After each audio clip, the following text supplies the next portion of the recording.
हमारे प्रधानमंत्री आपके सामने आते हैं तो महंगाई का शब्द उनके मुंह से नहीं निकलता, बेरोजगारी का शब्द मुंह से नहीं निकलता।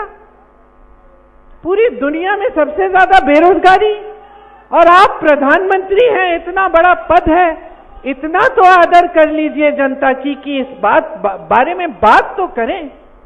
10 सालों से सरकार चला रहे हैं, क्या बातें करते हैं आपके सामने आकर कि कांग्रेस पार्टी एक्सरे मशीन लाएगी, आपके मंगलसूत्र चुराएगी। गुजरात में तो इन्होंने कह दिया कि अगर आपके 2 भैंस हैं तो कांग्रेस पार्टी आपकी 1 भैंस चुरा लेगी। तो जहां जहां मैं जाती हूं बहनों, जहां जहां मैं जाती हूं मैं कहती हूं अपने भैंस बांधो, मैं आ गई हूं। वो अलग बात है कि अगर मुझे खींचनी पड़े तो खींचे आएगी भी नहीं मेरे साथ। तो बात यह है, हम हंस रहे हैं, हम हंस रहे हैं, लेकिन ये हंसने वाली बात नहीं है, ये दुख की बात है। ये दुख की बात है कि आज हमारे देश के जो सबसे बड़े नेता हैं वो इतना भी आदर नहीं कर रहे हैं हमारी देश की जनता की कि चुनाव के समय जब वोट लेने का समय है, 10 साल आपकी सरकार रही है, तो कम से कम जो जो आपने किया है विकास के लिए वो गिनवा लीजिए, जो आप करने जा रहे हैं वो बता लीजिए, दीजिए नौजवानों को। और जो सबसे बड़े संकट है जनता के, महंगाई, बेरोजगारी, इनके बारे में बात तो करिए। ठीक है, आपसे नहीं रुक पाया, आप नहीं कर पाए, ये सुलझा नहीं कर पाए, कम से कम बोलिए तो सही, कहिए कि मैं जानता हूं कि इतनी बेरोजगारी है कि आप मुश्किल में हैं, मैंने कोशिश की, मैं कोशिश करूंगा, इतना तो कह दीजिए।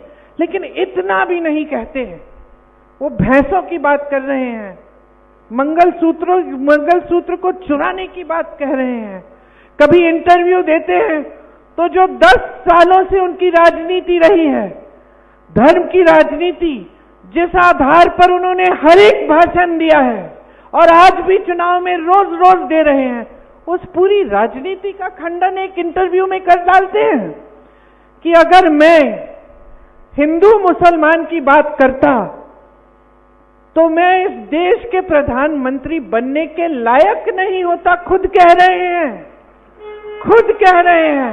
तो इसका मतलब क्या है बहनों और भाइयों? इसका मतलब है कि जो राजनीति आपने की जीवन भर, जो आपकी विचारधारा रही है, जिस आधार पर आप 2 चुनाव जीत कर आए हैं, उसका आपने खंडन कर दिया, उसको आपने एक इंटरव्यू में नकार दिया। तो आप उस पे ही नहीं खड़े हो पा रहे हैं तो अपने वादों पे क्या खड़े होंगे? जो आपका आधार है उस पे तो खड़े हो जाइए। राहुल गांधी जी अपने आधार पर शुरू से खड़े हैं।